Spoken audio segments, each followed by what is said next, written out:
go, Tucker. What are the metallic archaea? Volcanic craters spewing sulfur. Water hot enough to boil your skin off. Ocean depths of 800 plus atmospheres. Wastelands radioactive enough to kill you where you stand. There are groups of organisms that survive despite. No. Because of living in such environments. I've heard about them. Extremo... something. Extremophiles. By selecting certain species, then subculturing and repeatedly modifying them, I created a metallic offspring of pure archaea. They subsist on metals rather than organic matter. And some of them even consume uranium? Yes. Uranium enrichment archaea metabolize only uranium-235. As a result, they produce weapons-grade enriched uranium. How is that possible? Consider how plants fractionate carbon isotopes when they conduct photosynthesis. Nature possesses abilities beyond our imagination. So it was archaea that brought down your chopper? Corrosive archaea, yes. They oxidize metals, feeding off the energy in the electrons they receive. What became of the wreckage? We had the R&D team retrieve samples for study in airtight plastic containers, of course. Prudent. We shall extract archaea from it in good time. Approaching. They should help you fight back against Blagana. Any chance we could start now? It doesn't have to be a lot. I might just have another use for them. If it's only a small amount you need. That's fine. I'll get the R&D team to assist. Let's go.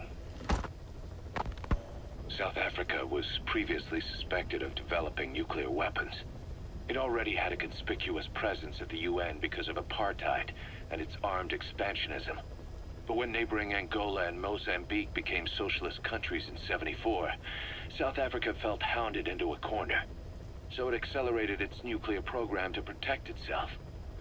3 years later, the Soviets discovered a test facility, and 2 years after that, an American satellite observed a flash in the southern Indian Ocean. It said this was South Africa conducting a nuclear test with the help of a certain ally. Skullface used the situation in South Africa to get this ally to lend a hand. They both wanted nukes, so it was a mutually beneficial relationship. On the surface, anyway. I figure South Africa started getting serious about nuclear weapons production in '75. In '74, the government was still able to get by with bluffing that it had a nuclear arsenal. But the year after, word spread that an independent armed group in the Caribbean was crushed by Cypher for possessing a WMD. That's right, boss. What happened to you and your men was the reason South Africa decided to push ahead with nuclear development. A force independent of any country getting its hands on a nuke. That was a threat to the existence of countries everywhere. It wasn't just South Africa. Your presence pushed a lot of countries to get nukes. The world was scared of you. You were a threat to more than just the Cold War. If nations are gears in a machine, you had the power to smash them loose and watch the whole world grind to a halt.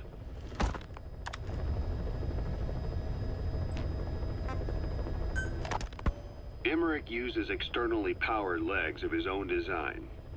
It's bionics technology, a product of the U.S. military's failed attempt to develop a powered exoskeleton. All the wearer has to do is apply a little force, and the actuators continue the movement in that direction. But his legs are unique.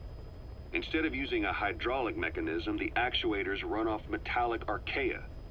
That increases the actuator's reaction speed and also enables him to lock and release the joints at will. The legs are a nifty little gadget, but they have two clear weaknesses. First, they're dependent on external power, maybe because he built them knowing he couldn't leave his lab. There's no internal battery. That's why they won't work if they aren't plugged in. Second, and this is more than just a weakness, the legs are directly connected to his bones. Could be to minimize signal loss and the order's output to the legs and the drive response from them.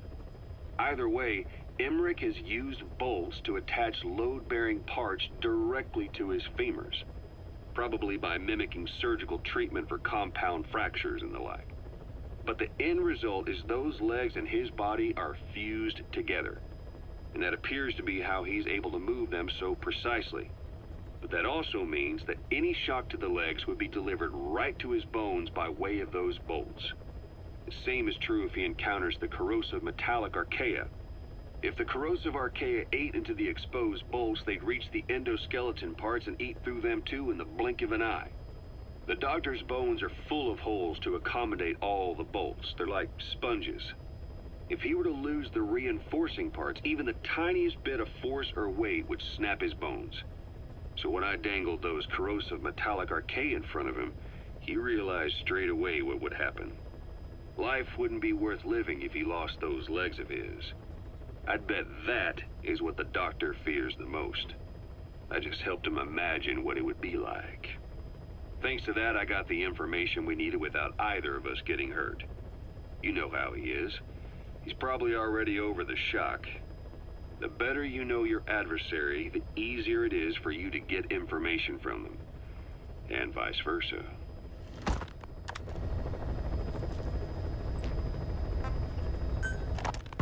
You said that the nuke Skullface was trying to spread around the world were equipped with a failsafe. Something that could shut them down at will. His will. Quite so. After all, he needed a guarantee that a buyer wouldn't simply turn the weapons back on him. So how can they be stopped? The criticality trigger, that is, the detonator, is a complete black box design. Any attempt to dismantle it causes it to melt in seconds, using the corroding archaea. The design ensures that no detonation is possible unless it disengages the lock. So he had a way to disengage it remotely. Precisely. The client simply presses a button.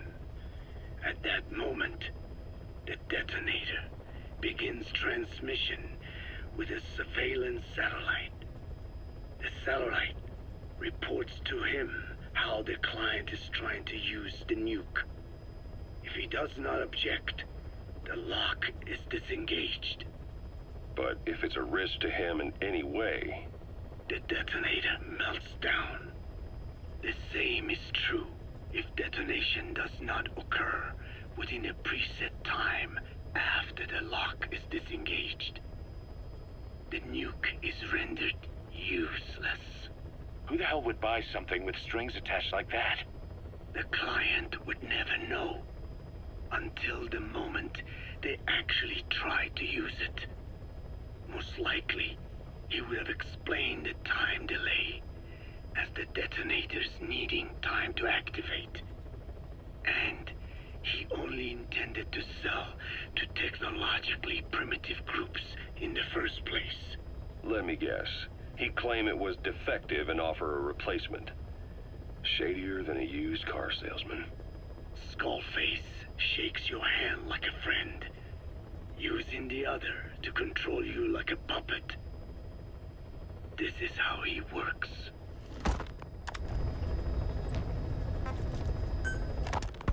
This is yellow cake that Cypher was having the PFs transport. Before we met you, the boss recovered it from a truck crossing the savannah. Are there metallic archaea inside it? Yes, the archaea metabolize uranium-235 to subsist. They must be stored inside yellow cake, or they cannot survive. So those biological traces we took for impurities were actually the real cargo. Of course, they are deactivated, so they do not trigger a sudden enrichment. They are like baker's yeast. Yet, they do gradually enrich the uranium as they feed. I imagine you detected weapons-grade traces. Yeah, we did. And the malachite that was loaded on the truck had traces of uranium in it too. So that's the flower, huh?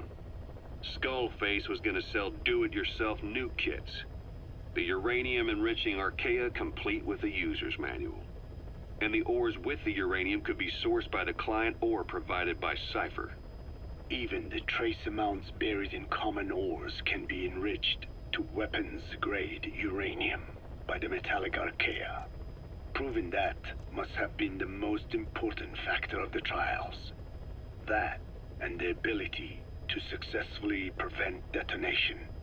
So if the amounts of uranium in the ores are low enough, they can get past any inspection. And you only need a tiny amount of the Archées to act as the yeast. No great challenge to smuggle that either. The first step towards saturating the world with nukes. His plan. That was not my intention. My only goal in developing the metallic Archées was to save the Dene. What made you think a tool for creating undetectable nuclear weapons would save your people? After 70 years, the Dene reclaimed the Navajo nation from which we were banished. We bore all the hardships of poverty, but we were proud to live off the land we called our own. But in the moment the atomic bomb was dropped on Hiroshima, everything changed. I don't get it. The nuclear arms race between the US and the Soviet Union began with the end of the Second World War. Suddenly, there was a massive demand for uranium. And it was our ill fortune that the ground beneath the Navajo Nation was rich with uranium ore. The Black Ana government set up mine after mine, and many of the Dene worked them, never informed of any danger. Every day, they went to work with no protection. The slag was simply piled out in the open. When rain fell, uranium traces left behind would seep out, and when the ground dried, it was blown about as dust. Land and water were contaminated, irradiated.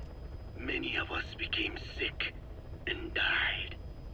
That pain lives on to this day. I had no idea.